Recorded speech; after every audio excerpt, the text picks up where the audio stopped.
Hello, welcome to the last video of this module. So before we saw the Lagrange's equation for holonomic systems or systems where the generalized coordinates were all independent. Now let's look at the condition that either we have a constraint between generalized coordinates or when we have non-holonomic constraints, which necessitates we have constraint between generalized coordinates. Before I show you the equations, let me tell you, give you a bit more context why this happens. So for instance, let's consider a wheel.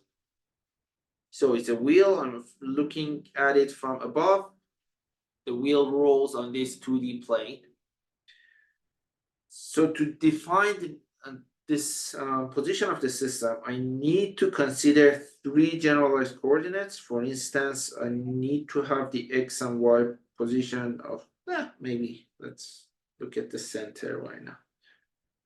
The center and also the angle of the wheel. So I kind of need to have these three generalized coordinates to describe the system.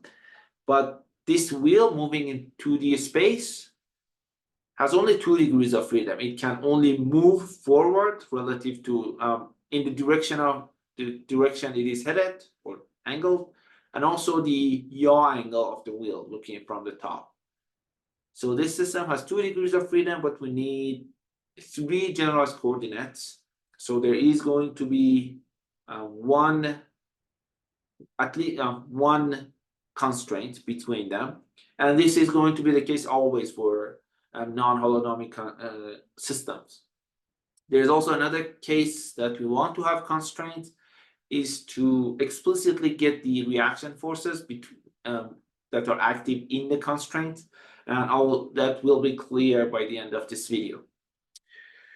So this is the setting we are working. So the trick that we are going to use is, instead of assuming that there is this constraint between generalized coordinates, let's pretend hypothetically that there is no constraint. The system can move, this x and y can arbitrarily move, but there is some reaction force R that is at the just right amount that prevents the wheel to move sideways. So in this case, we are pretending there's no constraint, but there is instead some very precise and particular reaction force acting in the system. And the reaction force in this case, we kind of pretend it's an external force. So that's the trick we are using. So first thing to remember is that, first let's write something. Let's call Ci to be the generalized reaction force. So something like this, when my j equals 1 to n of Rj. Why am I using j? Yeah, I'm using j. Gamma Ij. No, ji. Gamma ji. And remember, this is how we define generalized forces. Here we are pretending R's are just some external force being applied. So this is Ci. We do know that in the real system, when we have a constraint, the virtual work of constraint forces are zero. We know this. It always happens. So we know that sum of Ci delta Qi, I from 1 to n, we know this is zero. This has to be zero. So we know this. So in some sense, we have this requirement for these reaction forces. So that's good. Let's keep that in mind. That's some requirement for the reaction force. Let's also write the constraint equation. Constraint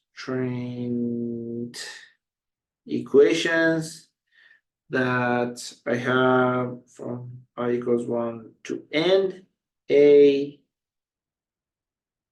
is that I, aj I delta qi equals 0.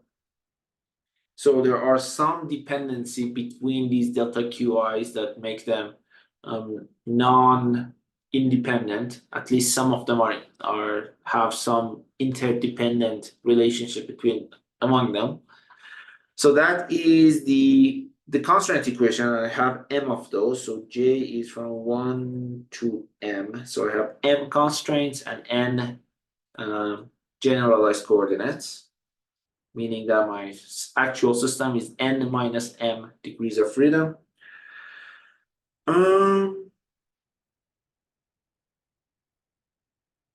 So now here is the trick.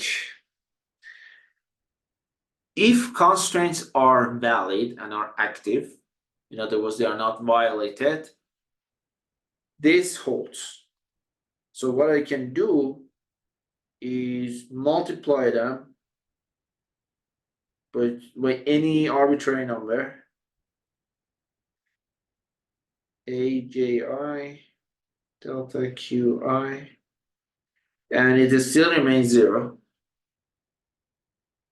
And I have j of these constraint equations. So if I add all of them together, 1 to m, this should still remain 0.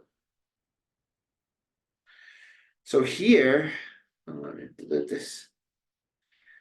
Here, these lambda j, these are very special concept. Again, work of Lagrange. These are called Lagrange multipliers. And in general, whenever in almost all fields of mathematics, whenever you are dealing with some kind of constraints, this idea of Lagrange multipliers come into play. And it's a very clever trick. So let me maybe rearrange this. So I'm going to bring this lambda j inside and then switch the two summations. So sum I from 1 to n, sum j 1 to m, lambda j AJI delta QI equals 0. So that is my second equation. Why did I have 2? 1 here, 2 here. So now I have two rather similar looking things. One is sum I to n ci times delta qi, another one sum I 1 to n, this bigger summation times delta qi. So I can subtract them. Maybe first one minus second one. So let's do 1 minus 2. That should be sum I from 1 to n of ci minus sum lambda j equals 1 to m AJI delta QI. No, I'm going to factor out this delta QI. Delta QI equals 0. So this equation is valid if the constraints are violated and my delta q's are consistent with the constraint. So this is going to be valid for any lambda. Now here is the trick. Instead of constrained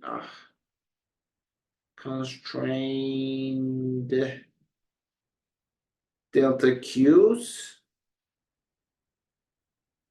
let's pretend or assume independent delta q's.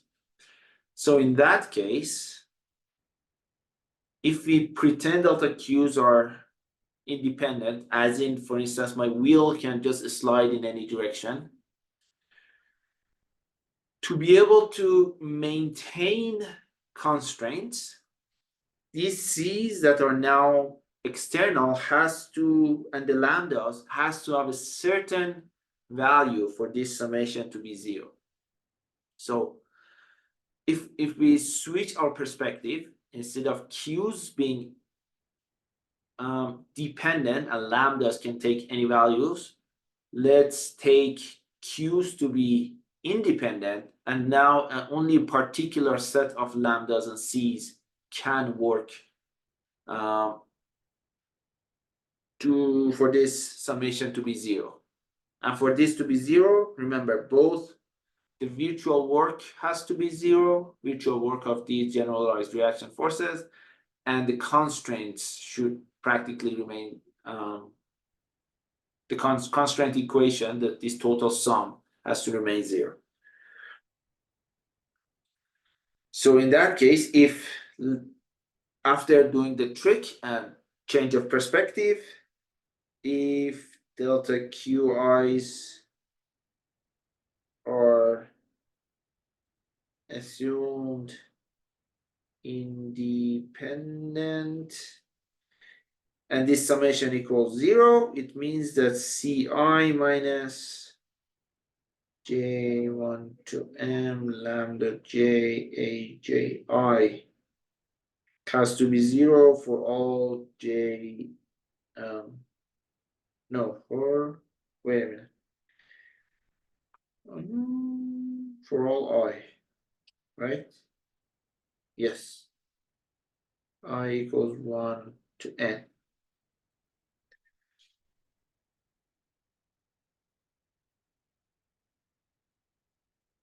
So that is the condition for the constraints be valid.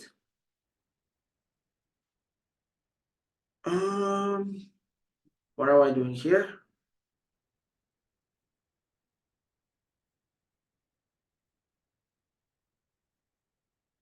Okay, so we have changed our perspective. Delta q's are assumed independent, and now c's, these generalized reaction forces, are somehow assumed to be external forces or applied forces. So that means if I want to write my Lagrange equations, I have to treat them as if they are external force. So previously we had, for the unconstrained situation, partial, no. Oh, what up? Go back, go back. So I had d over dt of partial t partial q dot I. Okay. Minus partial t partial qi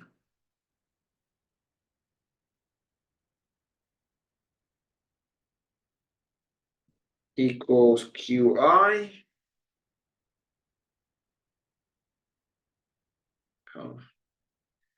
plus ci. Now ci is treated as an external force,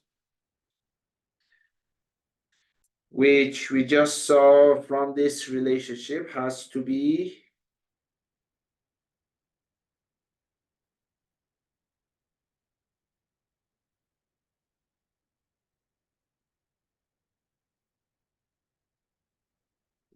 this is qi And instead of Ci, I can write sum of lambda j, please. Lambda j AJI.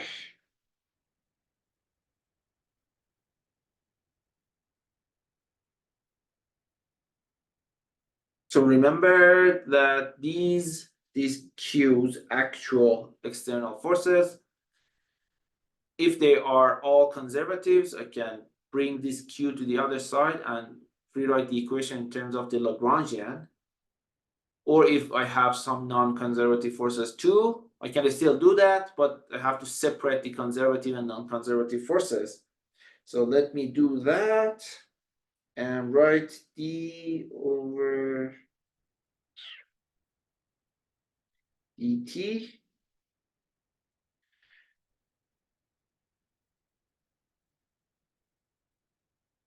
over dt of partial t partial q dot I.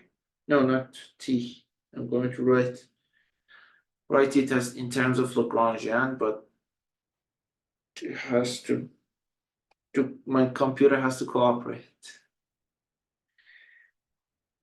One more line and we're done, please. Partial Lagrangian, partial q dot I. Give it time. Good. It missed this, okay. Minus partial Lagrangian, partial qi. Good. Now this equals q prime I. No, that's not what I wrote. Equals q prime I plus, oh, this is by the sum of j from 1 to m lambda j a j I. I have written something. Okay, good. Let me write this j from 1 to m2 here. So now this is a very general form, probably the most general condition.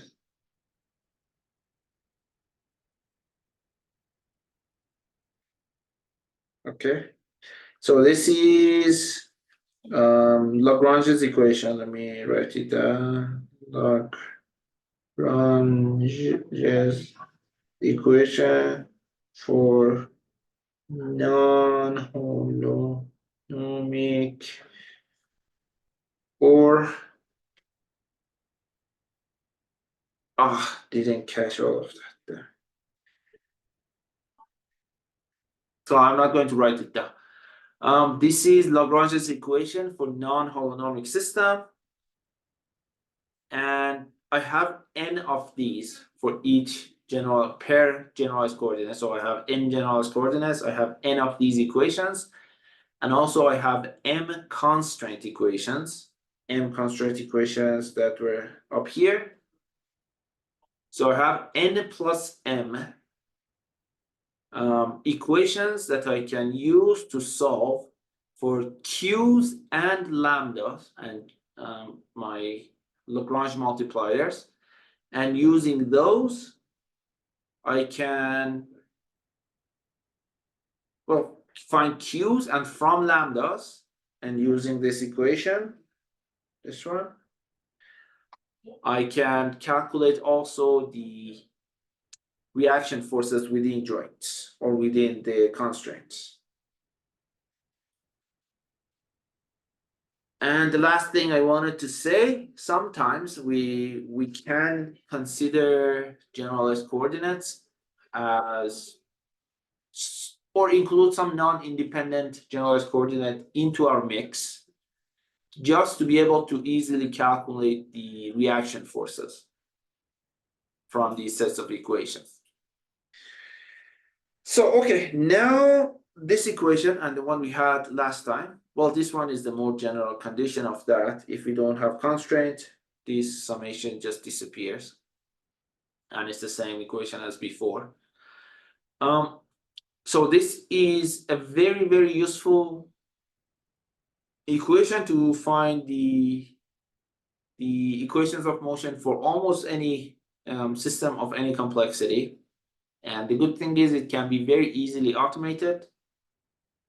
You can program a computer, just specify the configuration of the system, click hit enter, and it spits out the equations of motion for the system without any puzzle solving skills. Okay, that's all I have for now. And I didn't solve any examples, but we can solve more examples in class. And we'll see how useful it is. So until then, I'll see you soon.